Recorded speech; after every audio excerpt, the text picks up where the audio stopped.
Hey, what's everybody, and how are you doing this afternoon? Alrighty then, my name is Foxhead the Dreamy Fox, and today we're here to rank all 14 of the worst contestants in total drama history, aka the Pahkitew cast.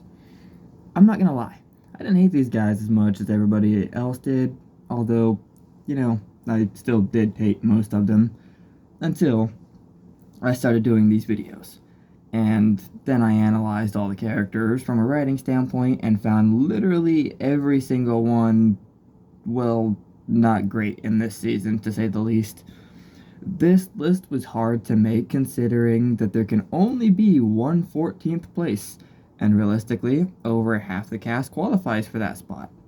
Still, I'm going to try and abide by my usual half non-biased perspectives. The biggest factors for this list are how well the character is written, how well they played the game, if at all, and how well uh, how tolerable it was to watch them. With the criteria out of the way, let's get into the list. Number 14 is Leonard. This character, if you want to call him that, appeared in 2 seasons, which is more than Brick, Dawn, or B, that I might add.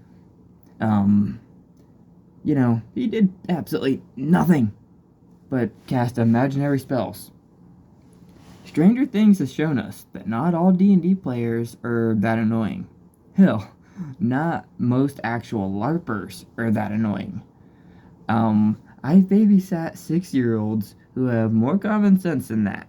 He doesn't contribute a single thing to his team, the show, or to us as the viewer, and his voice is just a little irritating.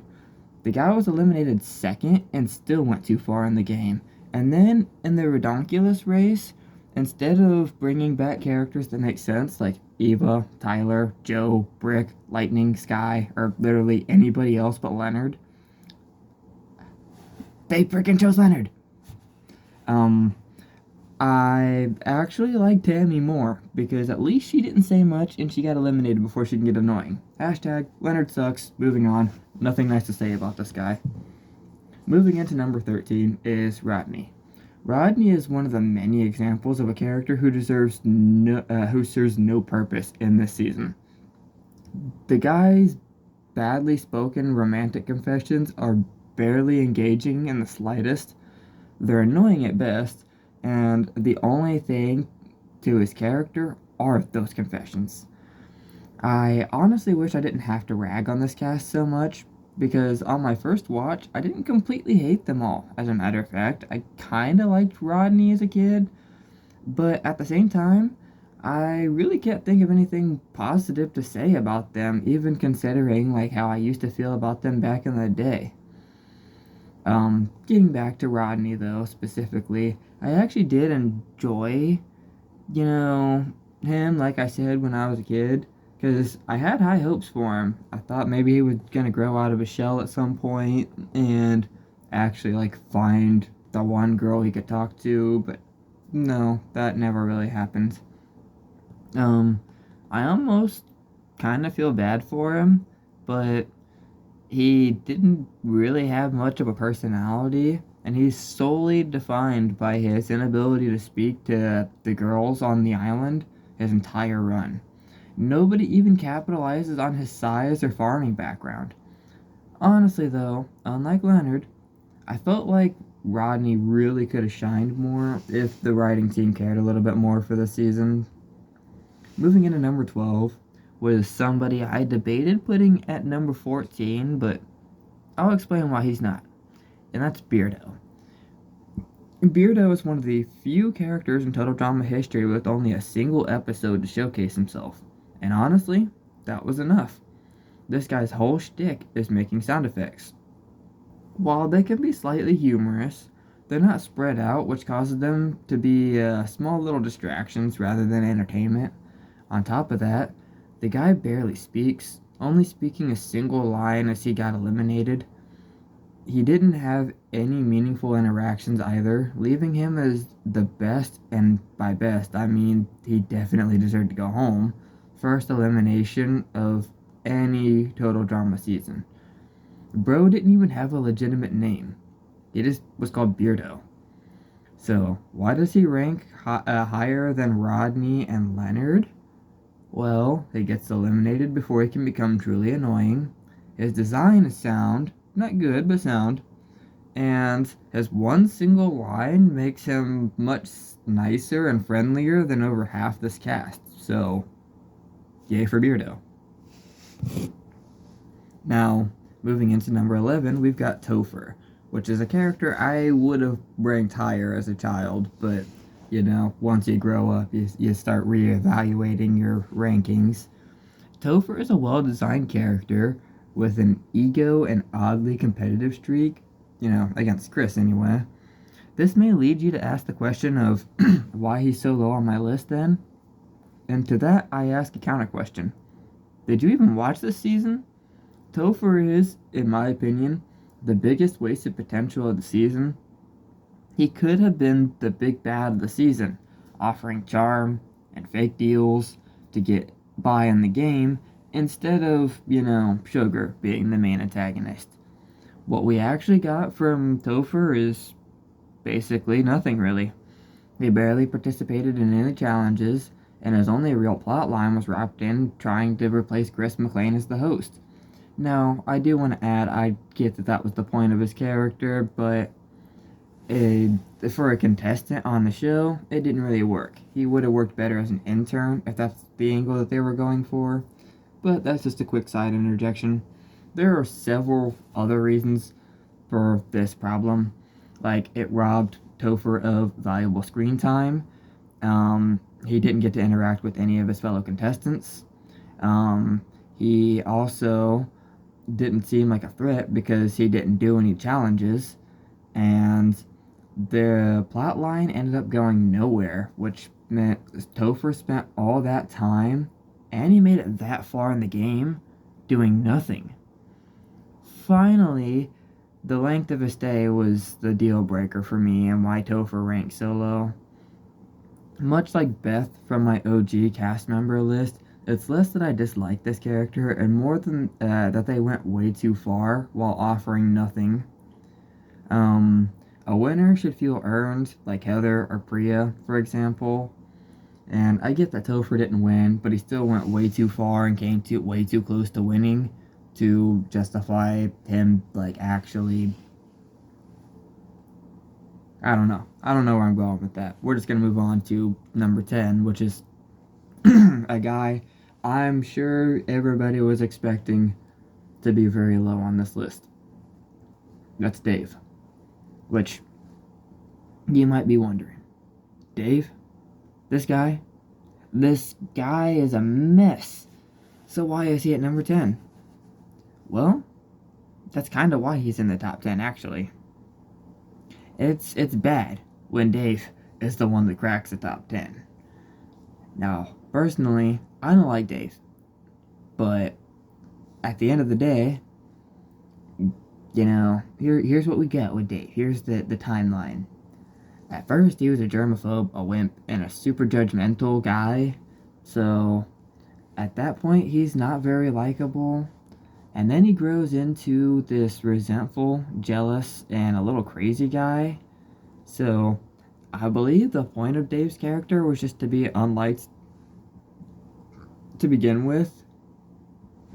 And you still might wonder why he's in the top 10. Well, his jealousy over Sky having a boyfriend was kind of realistic to real life situations. It shows how some guys think that they own a girl just because that they're nice to them and get along with them, but the truth is that she's her own woman and she can say no to a relationship if she wants to, which Sky did, and Dave kind of just forced his way in with a, you know what, that sounds like a maybe, that guys like Dave do exist. So I just want to say, let's be good people and respect your boundaries. Always good to be good people. Another reason why Dave is slightly higher than the others is I actually felt like he competed. He didn't just show up with a gimmick. I won't say I like Dave, because I do try to value honesty on this channel, but as a writer, I do value his contributions to the story a lot more than Leonard Beardo or Topher, who honestly felt like they did nothing.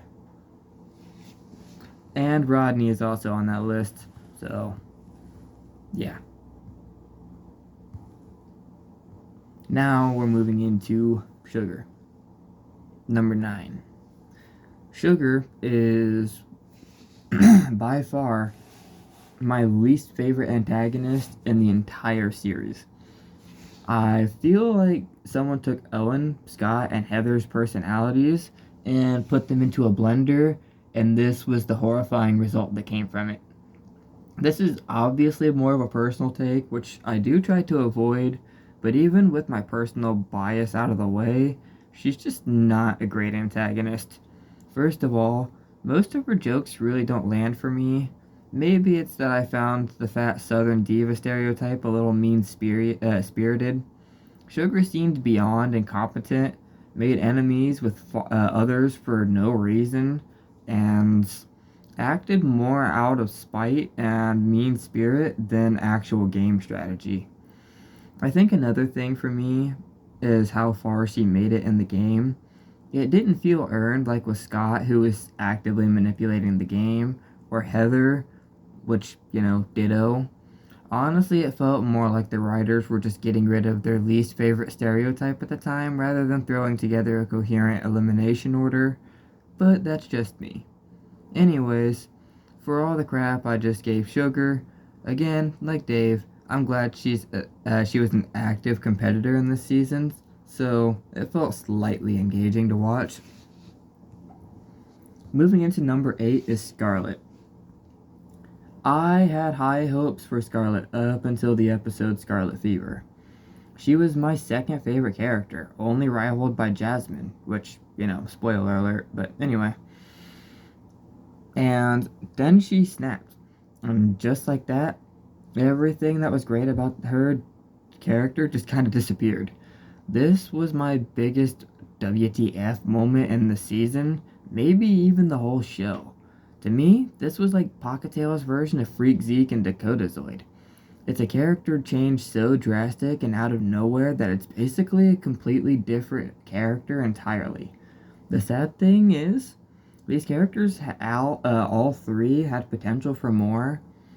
That, combined with the fact that she was criminally underutilized, is why she places 8 on my list. I will say, her design was definitely one of my top 3 favorites, and pre-Scarlet Fever, I was rooting for her to win, especially as a fellow ginger whose IQ kind of left them isolated and alone through school. The scene where Scarlet gets annoyed and reminds herself to use small words is iconic and relatable in the best way. Moving into number 7 is Amy. This may be a bit of a controversial pick, but I stand by it. The twins plot was sadly one of the most interesting plots of the season, not because it was pulled off well, mind you. It was just a better story than what was going on with most of the cast. Now, I will give it a few points for being interesting in concept. The underdog sister trying to overcome the popular one is classic, and the fact that they're twins helps elevate that potential. Unfortunately, this plotline failed, and that's mostly due to Amy. Amy should have been mean and talented, yes, but she came off as too stereotypically cartoonishly evil, which hurts the storyline quite a bit. It made Amy feel a lot less human and believable, much like the rest of the cast. A slight hint at something more to her would have, like Heather, for instance, would have elevated her greatly. I also feel like the fact that they're identical twins should have had a decent payoff about self-worth instead of the weird impersonation angle that they tried to run, but again, kind of a personal take. Moving into number 6 is Sammy. Sammy? I actually don't remember how that was said. I think it was, Sammy. It was Sammy, right? Crap, I should have watched this season before I made this list. Anyway, we're going with Sammy. If I said that wrong, I apologize, because, I I really feel like I'm just same as Amy. Anyway, Sammy is the other half of the sister plotline, being the underdog sister to Amy's mean girl persona. She's easy to root for, being the nice one, and being part of a legitimate storyline rather than fumbling around the entire season was a plus. However, Sammy's entire run seemed to be absorbed by her sister's influence, and that hurt her from being ranked higher. She seemed to prioritize being better than her sister over her own gameplay, even after her sister was eliminated. She gets points for making friends with Jasmine, but overall it felt like Sammy was too reliant on her plotline to go further. Ironically enough, I feel like if Amy had a little bit more personality and made it further than Sammy in the game, the season may have been a lot more flavorful. But as it stands, Sammy was better simply because she felt a little bit more real than her twin counterpart. Anyone who has a sibling knows what it's like to compete with them, whether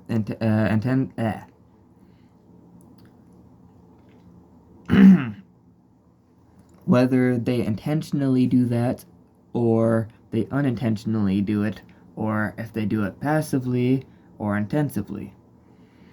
Yeah, that was a lot of words to mix together. Anyways, we're moving into number 5, Max.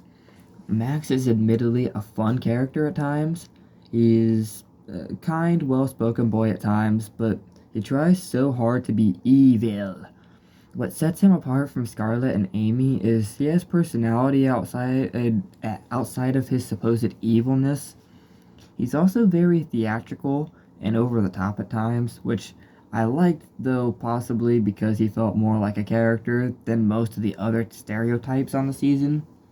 He had life, passion, and that goofy tendency to fail miserably that made him endearing.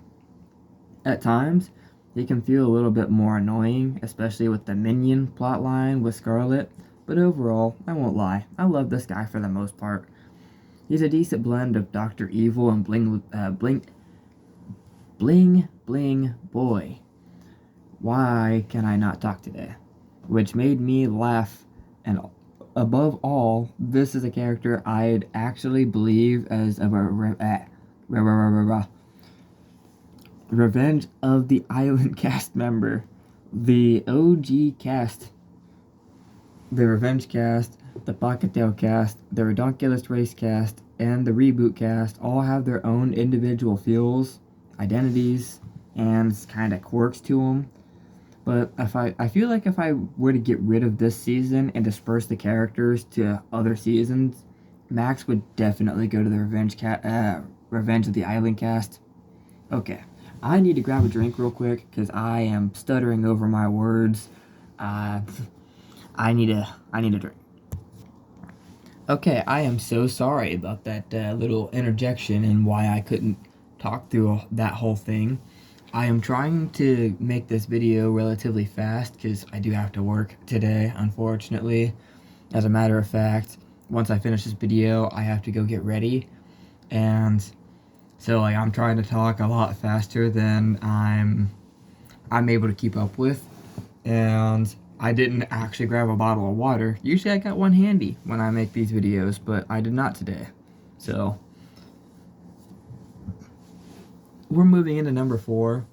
Well, actually, before we move into number 4, I do want to add, I am sorry about how badly put together this list is, but I did put a little less care into this one because this is the Pahkitew cast, let's face it.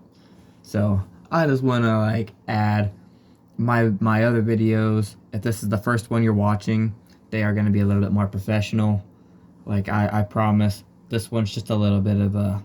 yeah, let's be a little bit more carefree with this one. Anyway, number 4 is Ella. Now, Ella is an absolute sweetheart, and depending on who you are, you may hate or love her. As you can tell, I love her.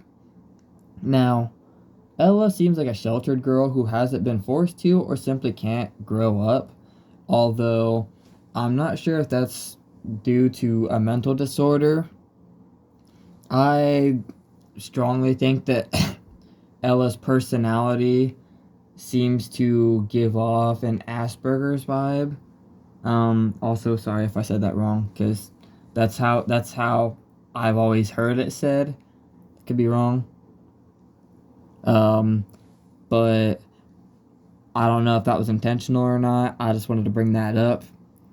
Um, because she does tend to be more kind, cheerful, and emotional like a child. And her princess aesthetic, it might seem cheesy without this angle, but if she does have an unmentioned Asperger's disease, it would explain a lot about like why she dresses like that. Um, Her affections for Dave were a little bit cheesy throughout the season. But I was a little bit mad when Dave made her cry and Sugar was treating her cruelly for no reason other than she didn't like Ella's personality. Um, it just kind of furthers my disdain for Sugar. Um, I don't know if that's supposed to be like a little like jab at Sugar, like picking on a mentally handicapped person if Ella does have a disorder, but that is mostly just headcanon to try to add a little bit more flavor to the season and make the characters seem a lot less stereotypical. Even if I stop reading into it so much, though, um, there's just no reason for Sugar to be mean to such a kind hearted person. And I know I shouldn't be griping on Sugar so much on a ranking for Ella, but I mean, Ella's really big interactions through the season were only with Dave and Sugar. And I've got plenty to harp on, for Dave later. So now, let's face it, one thing that kept her from getting, any higher on the list is this is mostly headcanon, and she does give off like too much of a Snow White vibe at many times. Um, but I think that disliking her character might be a little bit harsh, considering this cast is kind of crap anyway, so lean into the stereotype. Now, moving into number 3, we've got Sean. Now, I actually did love this guy on my first watch, and I was happy to see him win. He participated in challenges, he usually had some sort of plotline going, and he romanced my favorite girl of the season, so there was a lot to like. I also recognized the voice actor, and that kind of added a level of personal liking for me. But now that I'm older, I realize Sean is great, but not number 1. First off, the constant zombie talk was okay at first, but it got worn down pretty quickly with even his money motivation being the zombie apocalypse. It starts to come off more like a cool side character than the guy who should have won it all. Also, his paranoia of the undead goes a little too far, even turning on Jasmine because of it. I still like Sean, just not as much as I did back in the day. I could definitely see him coming back someday if they decide to collab all the characters from all the seasons, but I imagine he'll be the first boot if they do that, as he subtly reminds me of Ezekiel in design, and they both fit the too socially awkward to adapt vibe. Now, moving into number 2, we've got Sky. Upon my first watch when I was young, I thought Sky was boring compared to the other characters. As a matter of fact, I hated Sky. Yeah, they all kind of sucked, but at least it was clear what they were going for. Then I got older and I realized Sky actually isn't boring. She's real. She's by far the character with the most human and grounded personality of all the characters, and her storyline with Dave actually would have been good storytelling if not for the execution. Sky having a boyfriend makes her feel kind of human, and shows Dave for what he is.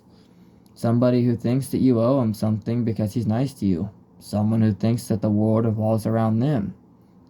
Dave costing her the win just goes to show that guys like that always take something important from you. I don't know if that was intentional storytelling, but I might just be desperate for some undertones. Either way, I feel like this helps elevate Sky a lot for this ranking. Add in her dedication to playing the game, actual skill at it, and social mechanics, and you've got a good character trapped in a bad season. Now we get into my number one spot, which is Jasmine.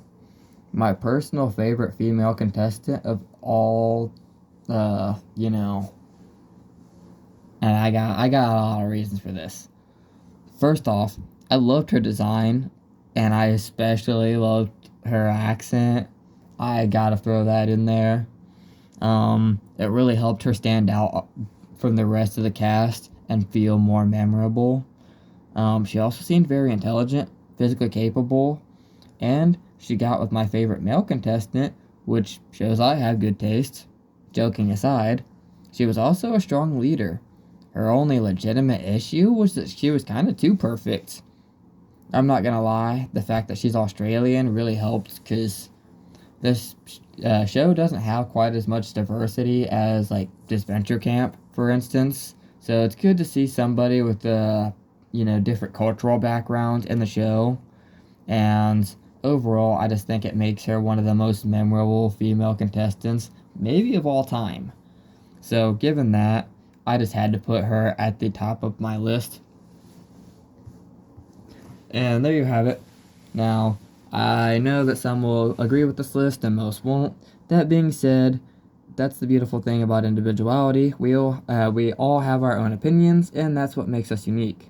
Just like the universe of Total Drama, it's so much better when you have a variety of different personalities to keep things fresh. Now, I'd love to see what your lists are and why you rank the characters the way that you do, so if it tickles your fancy, please leave it in the comment section, and as always, I really enjoyed making this list. Well, kind of. I didn't enjoy, like, how much hatred I had to put into some of the characters, but overall, I kind of actually did enjoy some of them, especially kind of moving into the top 7. It felt more like I was actually making a ranking list and less like I was kind of forced to put a bunch of characters I don't like in a list. Hi, Charlotte. That's my doggy. I don't know if you can hear her sniffing around out there. By the way, I do this for fun and not for fame, so I do thank you, my God, for showing up and kind of listening to me kind of podcast and rank these characters that not a lot of people care for. So like I really appreciate it. I do want to apologize for this list being more negative than my usual ones, but don't fret because now we're finally done with Pahkitew and we can continue the series, which means we can move on to the Redonkulous Rage, which I've been looking forward to doing, and there's a lot more characters that I can talk positively about. I am also in the process of writing a script for Death Battle Season 1 ranked. If you're not looking to wait, you can hear me rank characters more positively, and the OG cast or the Revenge cast. I've already posted those to the channel. I won't take up too much more of your time, especially since I have to go get ready for work. So, hasta la pasta, see you later. I hope you have a fantastic afternoon. Goodbye, and don't forget to be evil!